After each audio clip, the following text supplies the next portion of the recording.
বেলায় বংশীবাদন সঙ্গে যেতে। মধুসূদন কেমন পড়াশোনা করছে কালাচাঁদ বাবু? আগে আগে মধুসূদন অত্যন্ত দুষ্টু থাকে, কিন্তু পড়াশোনা খুব মজবুত। আমি একবার যা বলে দিয়েছি সে কখনো বলে না।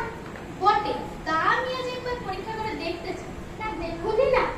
কালকে মাস্টার মশাই আমাকে এমন করে মেরেছেন, পিঠটা আমার আজও চচ্চর করছে। আজ তার প্রতিশোধ নেব, ওকে বাড়ি থেকে তাড়াবো। কিরে মধু, পুরনো পড়া সব মনে আছে তো? আমাকে মাস্টার মশাই যা যা বলেছেন আমার সব মনে আছে। তাহলে বল দেখি, উদ্ভিদ কাকে বলে? যা মাটি খুঁড়ে বেরোয়। একটি উদাহরণ দে দিনি। কেঁচো। কি বললি?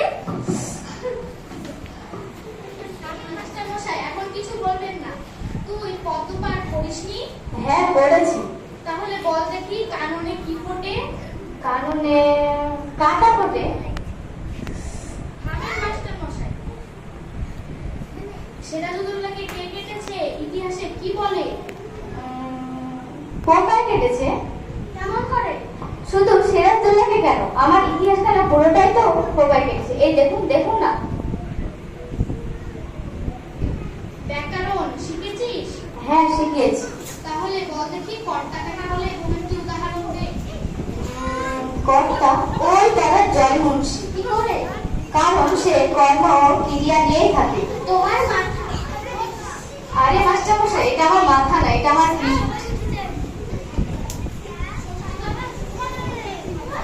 ষষ্ঠী তৎপুরুষ কাকে বলে? জানিনি, ওটা বিলক্ষণ জানি। কি? ষষ্ঠী তৎপুরুষ। অঙ্ক শিক্ষা হয়েছে তো? হ্যাঁ হয়েছে।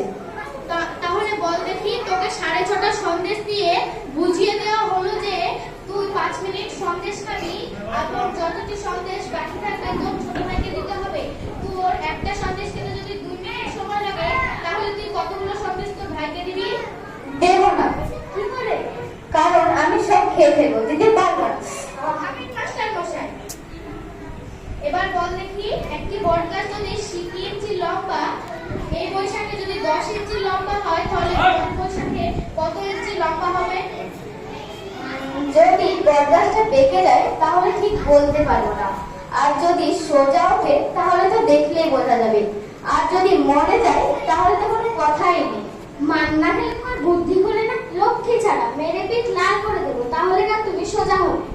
আরে মাস্টার মশাই, মারের চোটে সোজা জিনিসও বেঁকা হয়ে যায়। মাস্টার মশাই, এটা আপনার ভুল। কথা মারপিট করে খুব কম জিনিসই হয়। কথায় আছে, গাধাকে পেটলে ঘোড়া হয় না, কিন্তু অনেক সময় ঘোড়াকে পেটলে গাধা হয়ে যায়। তেমনি অধিকাংশ ছেলে শিখতে চায়, কিন্তু অধিকাংশ মাস্টার শেখাতে চায় না। আপনি আপনার বেদ নিয়ে প্রস্থান করুন। দিন চুরলে মধুসূদনের দিন চুরলে ওকে আমি পড়াবো। বাচ্চা গেল। বাঁচলাম মশাই, এ ছেলেকে পড়ানো কোনো মজুরের কর্ম।